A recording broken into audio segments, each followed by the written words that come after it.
tiga opsi, ya, tiga opsi. Saya memutuskan berdasarkan suara terbanyak.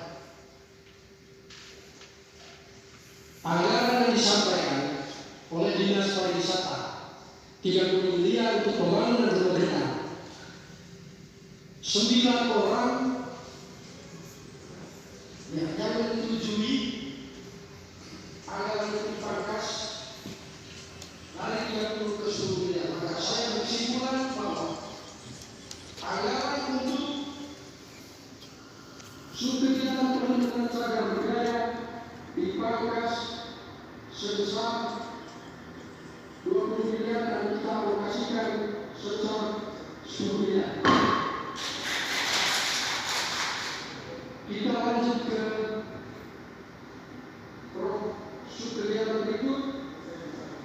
Tuh, siapa kabar? Memang, siapa kabar? Memang